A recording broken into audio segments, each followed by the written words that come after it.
Hi, I'm Dave Kassler, amateur radio call sign KE0OG, and am the author of the Ask Dave column in QST. This is the supplemental video for the November edition. And I have a couple kind of important things to talk about here because they reflect a wide-ranging misunderstanding about amateur radio. We tend to advertise amateur radio as being something that always works, it always gets through, we're the first on the scene in the event of a disaster, so on and so forth. And all that's true as far as it goes. But what that does not reflect, just saying that, is the tremendous amount of planning, training, and preparation that is done in advance of that activity. And this is where I want to put the caveat on the question. The question comes from Dave, who's working on his technician license, and it is one that is very common about ham radio. He says, I live in Texas and have family in California. What type of radio do I need to stay in touch with them in emergencies, such as power or internet outages? I know handhelds won't work. What will? Well, the problem is the answer to your question, the straightforward answer is none of it will work. If you keep something for an emergency and then try to use it without any preparation or understanding or anything like that, you will not be able to use that radio to do what you want. And unfortunately, this is a broad misconception that somebody can pick up a ham radio, punch a few buttons, and talk to anybody they want. It's sort of like a telephone. This is a modern telephone. We all know about telephones. You pick it up and you dial a number. And then I guess you could ask this question: what number? What number will you dial? There are 10 digits to the dialing, and so that gives you 10 to the 10th possible number of numbers to dial. If you don't know the number to dial, you're in trouble. Is there an information system? Yes, there is. You pay for it, but it's there. At 411, you can get, I think it's 1411 now, you can get information, hopefully, but if the person you're trying to call has a cell phone, that phone number will not be in the main information system. It's a kind of an interesting result of the move to cell phones. Cell phones traditionally have not been listed in directories. And so if you pick up a telephone directory like this one, you'll find lots of listings in there, but it's getting smaller every year because a lot of people, like me, only use their cell phones. We don't have a landline, and we use our cell phones. We've got two of them. My wife and I each have one. And the thing is that it's like a cell phone. If you do encounter a cell phone, you can always tell Siri to, or whoever, Alexa, whatever, to dial an emergency number. They're very convenient in that regard. Ham radio is different. I was once at a Google confab. It was for creators, and at the time I had about 20,000 subscribers, a fifth of what I have now, actually about a sixth. And I was paired up with another creator who talked about repairing cell phones. And he kept pestering me with this question: how do I pick up a ham radio and get help? And the answer came down to, you don't. You don't. Unless you are prepared in advance, unless you have the license, the training, the experience, and know what to do and who to contact, that ham radio is not going to do you any good. It's not like a little snow shovel that folds up and you can throw in the back of your car, and when you come to the point where you're stuck in the snow, you can kind of shovel your way out. It doesn't take much training to figure out how to use a shovel. It's not true of ham radio. So if you're looking to use ham radio For an emergency way of getting in touch with your family, that's good. But understand, one, the limitations, and understand, two, the preparation that's needed, the planning that's required, the practice that you have to do, and the equipment that has to be in proper operating procedure. In this case, Dave is in Texas and his family is in California, and he says, I know I can't use an HT. Actually, he might be able to.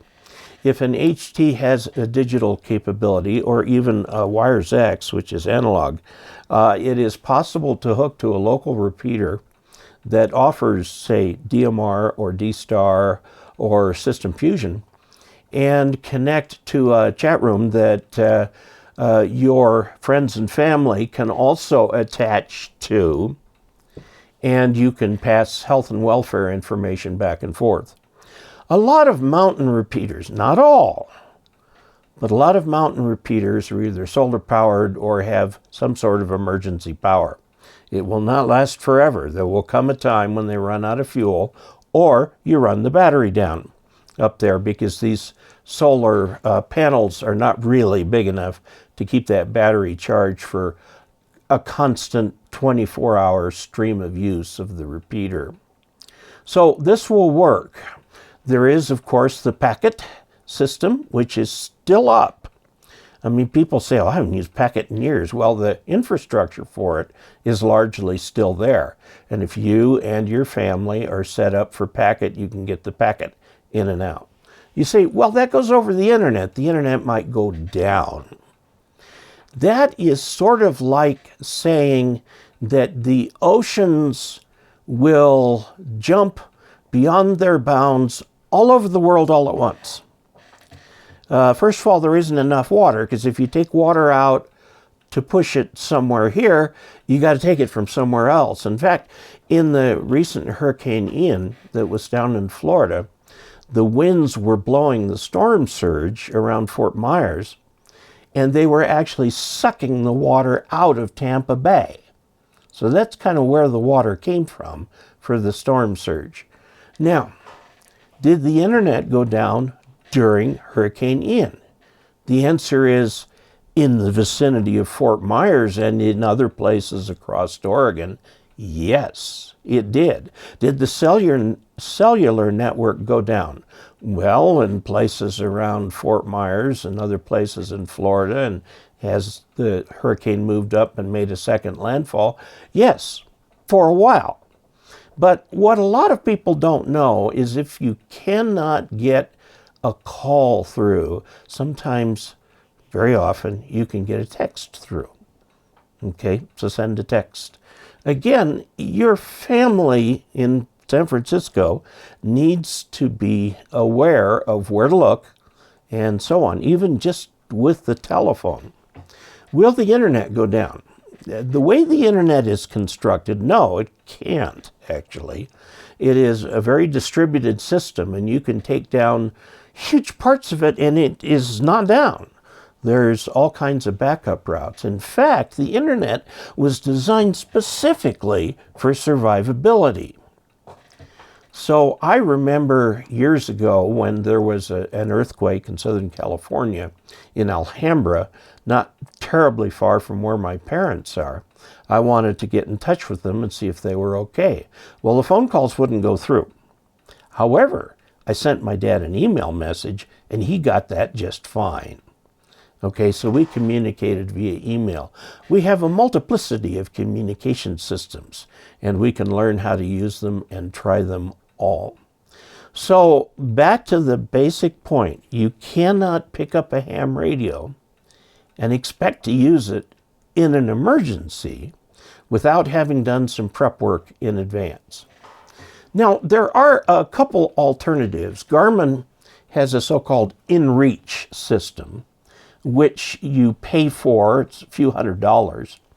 And there's different kinds of them. Some you can only send canned messages, like I am safe or I am in need of help. And it will give the location, because Garmin is fundamentally, at its root, a GPS company. Or you can get the kind which costs a little more that will allow you to exchange free-form texts with people. And this works anywhere in the world except at the poles, because inReach works through a satellite system that is separate from GPS, and the poles are not well covered.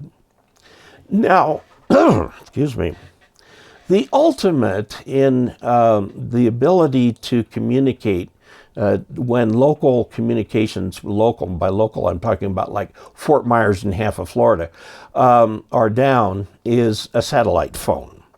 Iridium makes them. There are a number of other people who make them, and you use them with their systems, and they are unbelievably expensive, but they do work. And even from where everything's been wiped out by a hurricane, they still will work, but that's extremely expensive. Now, what about if you have an HF rig? Can you pick up the radio and contact your family? Yes and no. Yes, if you already have preset frequencies that you're going to try. Yes, if you take into account propagation. Yes, if you have a plan with your family there that if they hear that Florida goes underwater, they'll listen on certain frequencies. The problem is the propagation. Sometimes different frequencies work when others won't. Sometimes no frequency works. Okay, so there has to be some patience to get the message through. There is still the National Traffic System.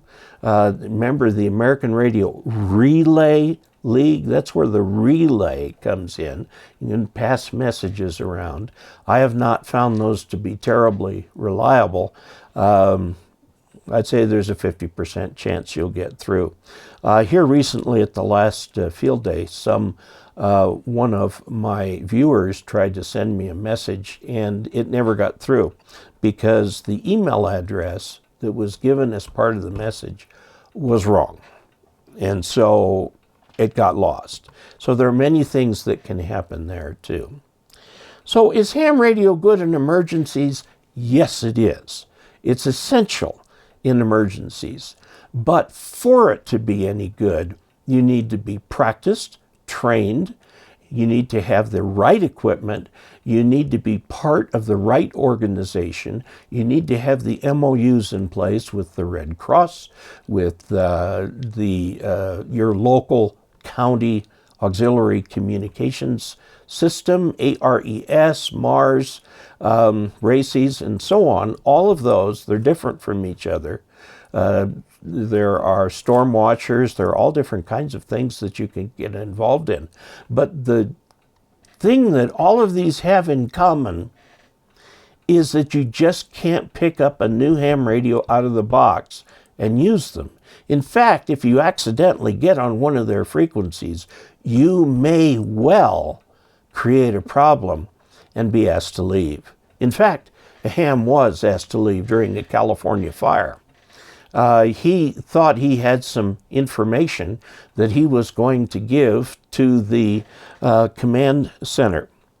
Well, the Incident Command Center, ICS. And so he got on the radio on one of their frequencies and tried to do that. The net result? They sent the cops to get this guy off the air. And they did. They took him off the air. Why? Because there were already established avenues to get that information and established avenues to get people to where they can send that information. FEMA has something that's called the Incident Command System. It's a very structured way of doing things. And the thing that is different since 9/11 is that every county does it the same way. Every county uses the same terminology. Every county sets up an incident command center. And this is done at the county level. And these can communicate to the state level, to the federal level, and so on. You can be part of that if you want, but you need to go through ARES, RACES, and so on. The days of ad hoc ham radio operators getting on the air are kind of pretty much gone. Now, I know that I talked with one ham who was handling health and welfare information out of Florida, that he just tuned and found something to help, because they were looking for people who were outside the area to whom they could pass messages, who could then send them on via email or something like that. So, in emergencies, is ham radio there first? Yes, but trained and well-equipped ham radio operators are there first. In fact, during Hurricane Maria, which destroyed Puerto Rico, the ARRL actually sent down there some trained operators with equipment to help out.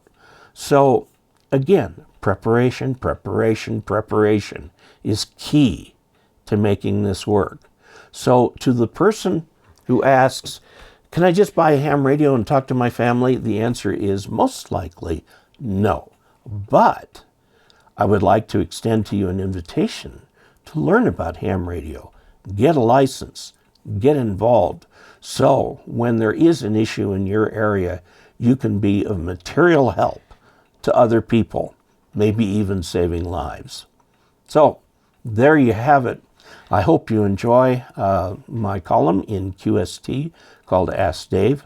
If you would like to send a question for consideration, please send it to AskDave, all one word, at arrl.org. AskDave@arrl.org. And until we next meet, 73.